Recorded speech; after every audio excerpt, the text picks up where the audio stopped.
يا أيها الذين آمنوا ادخلوا في السلم كافة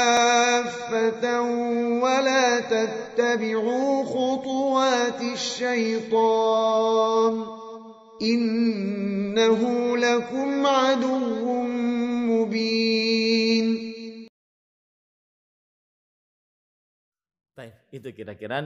Taib. Adakah doa yang diajarkan Nabi Muhammad SAW agar dimudahkan Allah mendapatkan Lailatul Qadar? Jawabannya adalah hadis Rasul ketika ditanya oleh Aisyah radhiyallahu anha, ya Rasulullah, ara'aita in alimtu ayya lailatin lailatul qadar ma aqulu fiha? Wahai Rasulullah, apa yang aku ucapkan kalau aku mengetahui itu malam Lailatul Qadar? Maka beliau mengajarkan, Allahumma innaka afun tuhibbul afwa fa'fu anni. Sering-sering baca itu di 10 malam terakhir bulan Ramadan. Pasti dapat Lailatul Qadar. Makanya mungkin nanti saya akan kasih ke Haji Bambang agar bukunya judulnya Pasti Dapat Lailatul Qadar, nanti dibagikan insyaallah taala di bulan Ramadan ini.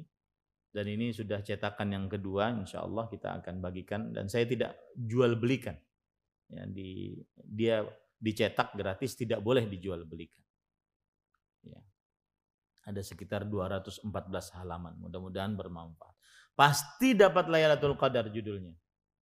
Caranya 10 hari terakhir bulan Ramadan, terutama di malam hari, dari mulai maghrib sampai sebelum subuh baca innaka afun tuhibbul afwa fa'fu anni.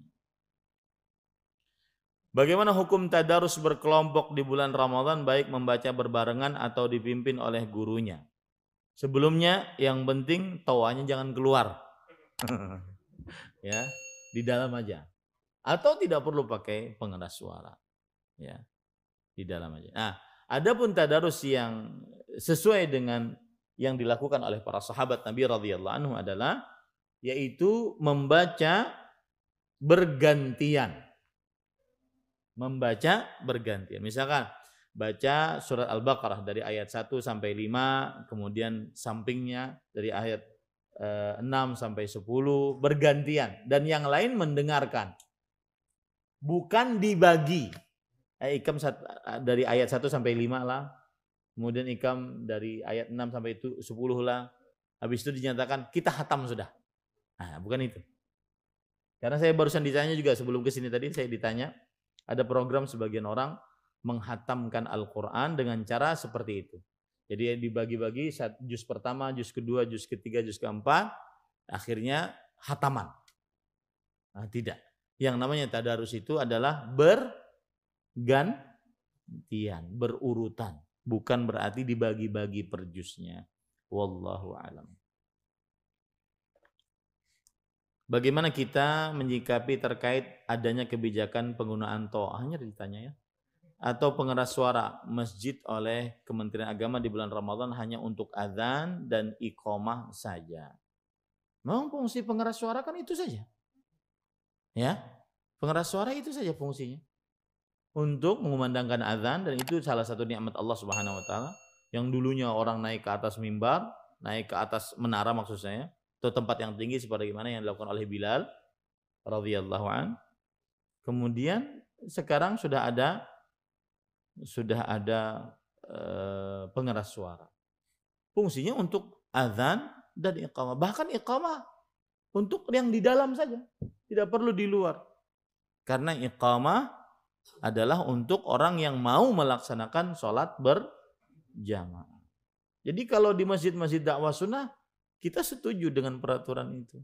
Bahkan di Arab Saudi, ini saya cerita di Arab Saudi ya, ada sebuah perusahaan besar minyak di Arab Saudi yang mana mereka mempekerjakan pekerja-pekerja dari Amerika, dari Eropa yang notabene bukan orang muslim. Diletakkan dalam sebuah perkampungan. Di sana juga ada orang Indonesia, otomatis orang-orang muslim. Maka salah satu peraturan masjid, ini di Arab Saudi loh, salah satu peraturan masjid adalah tidak boleh keluar azannya. Azannya nggak boleh keluar.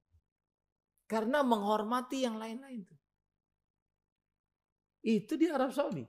Karena kebanyakan di perkampungan tempat perusahaan itu adalah orang-orang non-muslim. Nah, ini para ikhwan yang dirahmati. Kajian juga begitu. Kajian mik dalam. Ya, kajian mik dalam.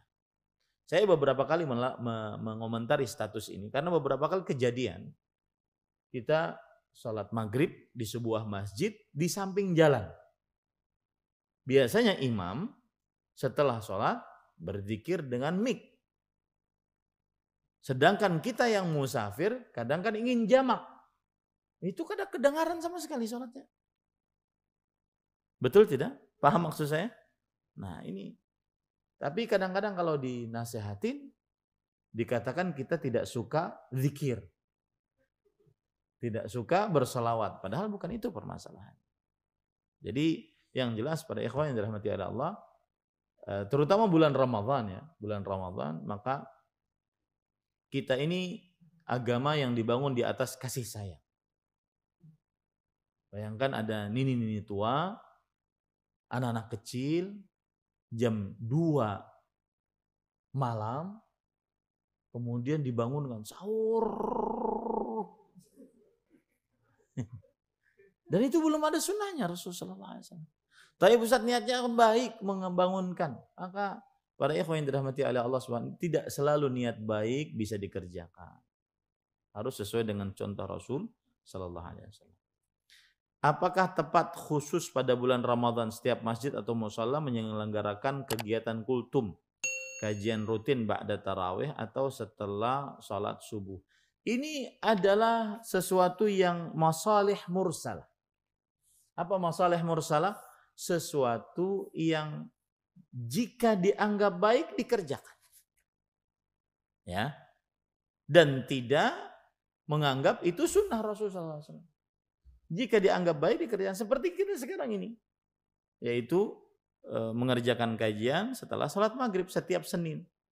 Ini namanya masalih mursalah, bukan perbuatan bid'ah. Masalih mursalah, yaitu masalih itu artinya kemaslahatan, mursalah yang dipandang baik, maka pada saat itu dikerjakan. Ya, tidak mengapa kalau seandainya dipandang baik, apalagi kalau dilihat jamaah lagi sedang penuh, kan ada prime time jamaah itu. Waktu sholat yang prime time mereka, misalkan pada malam Ahad, pada malam Sabtu yang mereka libur, maka mereka banyak jamaahnya, maka adakan kajian. Dan tidak mesti juga harus setiap malam. Ya, tidak mesti juga harus setiap malam karena dia masalih mursalah tadi. Nah, demikian. Mudah-mudahan bermanfaat. Kita cukupkan dengan kafaratul majlis. Subhanakallahumma hamdika asyhadu an la ilaha illa anta astaghfiruka wa atubu ilaik. Sallallahu nabiyana Muhammad walhamdulillahirabbil alamin. Wassalamualaikum warahmatullahi wabarakatuh.